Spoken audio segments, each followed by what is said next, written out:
As a media and communications major at the University of Washington, Bothell, I couldn't understand why our administration had given up our only opportunity at getting the low-power FM license. I wanted to know more, and fortunately, I found someone who could help. Okay. Sorry, I'm just reviewing what the key bits are here. So many things happened. It's my pleasure to introduce Amishon Toft. He's an assistant professor at the University of Washington, Bothell, and the lead advisor for U-Wave Radio. The Local Community Radio Act was passed in 2010, and it meant that the FCC would be opening a window for new radio station applications. In 2013, a group of students at the University of Washington, Bothell refused to miss out on this incredible opportunity. They took the initiative and filed an application to the FCC. A lot of work went into the application itself. We had to work with an engineer to do a study around where the tower would be located, how many watts, what kind of antenna to use, all to prove to the FCC that we would not cause interference with other stations and that we would be a good steward of the public airwaves. The station was then approved for a construction permit, which meant as long as they followed the FCC's 18-month timeline, they would be granted a license to get on the FM dial.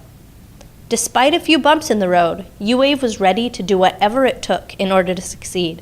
The students completed the tasks on the timeline, and they were able to get over $35,000 in external grant funding for the FM component of an existing internet radio station that we've been running since 2012. Those pieces were not appreciated, apparently, in their assessment of whether this was of value to the university and to the community. I don't happen to share that position, and after the chancellor said no, the faculty in the School of Interdisciplinary Arts and Sciences also stated that they did not agree with the chancellor's assessment of the feasibility of the project. Unfortunately, no matter what they did, the administration continued to provide minimal to no support. And surprisingly, the final decision to send the license back was made in a room with no students and no chancellor present. Next, I made my way to downtown Seattle to visit the KNKX office and the former station manager, Gracelyn Shibayama. Ed's in there doing ATC right now. Hi, Ed.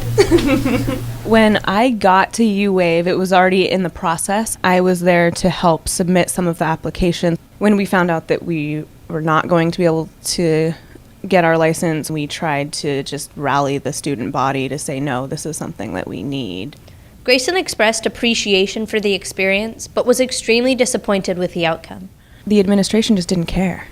This was a once-in-a-lifetime opportunity for that school, for that community, and it's really upsetting that that was taken away because of someone that didn't find it as important as the rest of us did.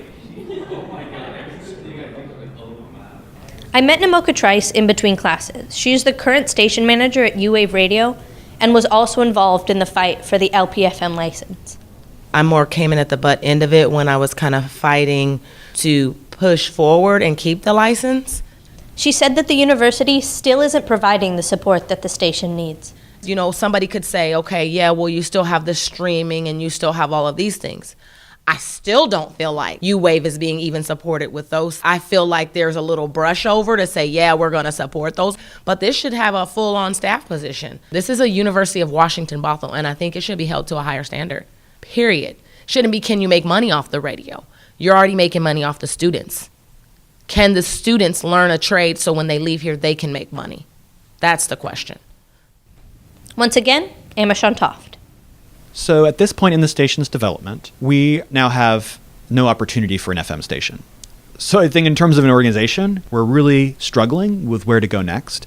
And I've been impressed and appreciative for the strong leadership that Namoka and others in the station have brought to try and see a path forward. So I'm excited about this point in time when the station can revision itself and understand what kind of role it wants to play on campus and to talk across the diversity we have such a privilege to experience here. The station still runs as an online platform. However, with a little help from the university, U-Wave has the potential to thrive. To listen or to learn more about U-Wave, find them online at uwave.fm or contact them at 425-352-WAVE. Reporting from the University of Washington, Bothell, my name is Isabel Conrad.